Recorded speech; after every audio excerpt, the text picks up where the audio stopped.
All right, welcome to Dream Girl Trucking. And today is part two. I can get lost. Part two, part three. Every day I do a video of my orientation from John Christner. So today I thought that I would get to pick out my truck.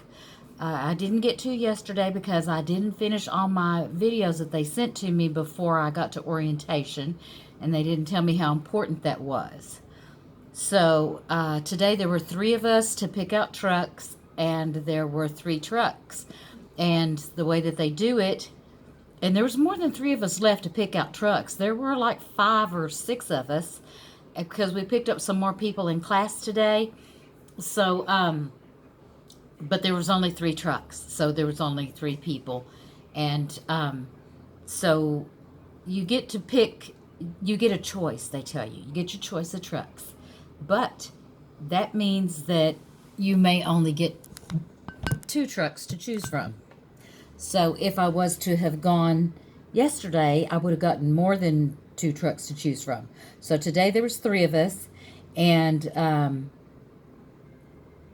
I was the third one. Well, I wanted a Freightliner, and there were 2 Freightliners and a Kenworth out there. And so we choose one at a time. That way 2 people don't pick the same truck at the same time.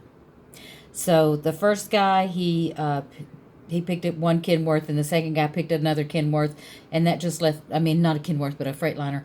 And so that just left me the Kenworth. Well, I don't want a Kenworth. So I wait until tomorrow, and there are supposed to be some more trucks come in tomorrow.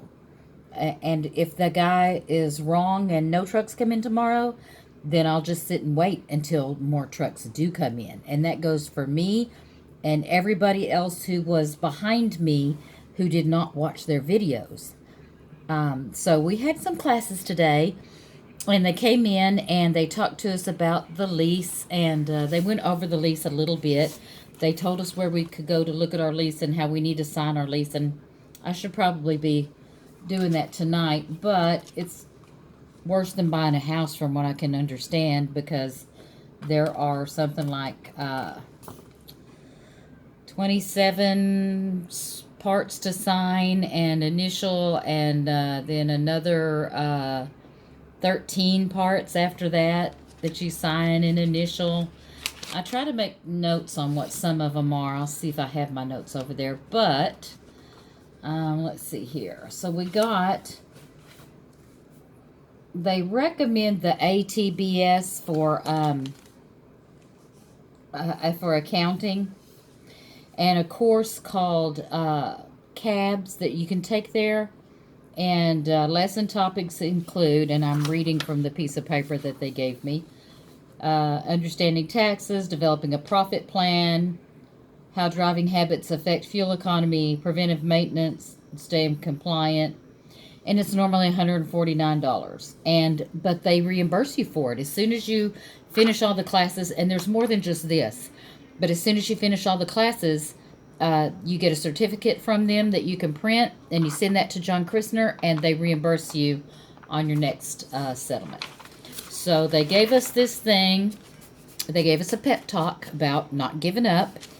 And they gave us this thing for best practices. And safety saves money and time. Manage your fuel costs, and it tells you slow down, use progressive shifting, keep speeds below the governor, use your cruise control when possible, watch your idle time. 1 hour of idling uses 1 gallon of fuel. Watch your fuel costs. Maximize your fuel surcharge. 7.0 miles per gallon and higher means more money for you. Look for cheaper fuel. Each Monday you receive a Qualcomm with current week's DOE national average. And Macro 10 Fuel Expert when empty. pH apps like fuel apps is what that's probably supposed to be, like Let's Truck Fuel Gauge, Find Fuel Stops, Diesel Boss. Take advantage of the 15-cent per gallon rebate at Pilot and Flying J only, which I don't know if I told you this or not, but when you fuel at Pilot Flying J, you get 15 cents. You'll pay what you pay with your fuel card, but then you get 15 cents, and it's put on this I don't know, from what I can understand, this debit card like thing, and you can draw off of it at any time for any reason. She said some people use it for just to pay for their meals. Some people save it up and it pays their quarterly taxes. Some people want to use it, just every once a year for Christmas. But that's yours. And let's see here. Watch your out of route miles. Don't rely strictly on GPS and use a fuel optimizer from truckertools.com. So there's a lot of things. Financial tools for success, it says. Tells us about record keeping, business and education, time management, and how to build strong relationships in business. And they tell us to review this daily for 21 days. Think of it as my business pre-trip and ask myself, am I doing this, that, whatever, go over this whole thing and see, ask myself if I'm doing it. So they also gave us these sheets for our trip planning. She gave us one and she told us where we could make more copies. So I've got a big stack of them here. And let's see here. A weekly profit and loss worksheet. And let's see here. And this keeps a record of the trips that we were dispatched on, so that we can have all these things and we can look over our settlements and make sure that we got paid for what we were supposed to be paid for. So they really do help us. Let's see here. And what else did we get? I've got my little John Christner folder stuffed. Oh, this is cool. Let's see here. They gave us this, it's a thing that tells what, and it's really, really blurry, but it tells what our, what's going to be held out of our settlements. And some of the weird stuff is for that ATBS accounting thing. It's $22.49 per week. They give us what they call medical insurance, and it doesn't tell us how much it is on here. But be careful when they tell you that they offer you medical insurance, because a lot of the times it's not insurance at all. It's just a indemnity policy, which pays a really small fixed amount, like per day. For hospital, it'll pay, maybe $150, $250 a day, when in the hospital it's been costing you thousands of dollars a day. So ask them, is this really insurance or is it an indemnity policy? Very important. Let's see here. They talked about how much they charge us for our trucks. I think it's $160,000, but it depends on the year, model, and stuff, I guess. Performance bond required is $25 a week. Maintenance escrow is 5 cents a mile. You cannot draw off of it. At some places you can draw off your maintenance escrow, but here you can't. And if you need to use more than what you have in your account, fine, they'll let you, and then they'll take it back out at 10 cents a mile until you get back up to where you're leveled off at. Let's see here. So that's pretty cool. And what else did they give us? They gave us this thing right here that's got everybody's phone numbers on it. And let's see, I took some notes. Tells where the drop yards are. Oklahoma City, Fort Worth, Texas, Houston, Atlanta, Georgia, Davenport, Florida, Tolleson, Arizona. That's Tolleson. San Bernardino, California. Pasco, Washington, Pasco. It says some are locked and have gate codes, and the Fort Worth one changes often. Must have permission from your dispatcher in order to drop your trailer. Let's see here. Then they gave us this one right here. It's pretty cool. They went over all this stuff, and as you can see, I took lots of notes.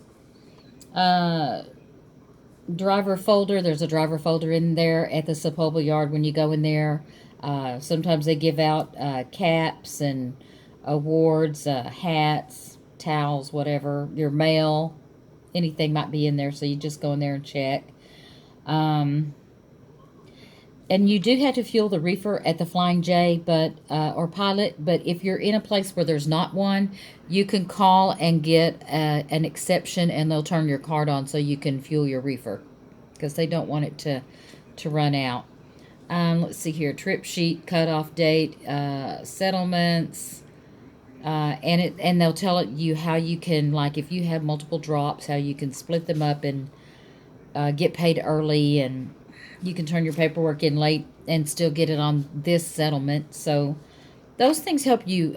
They keep you from getting a zero paycheck, but you got to remember that you want to be able to manage everything better so that you don't have to do that, because what you get this week you don't get next week. Let's see here. Tells us what apps to download, and there's several pages of it. That's the back, and then this one too. They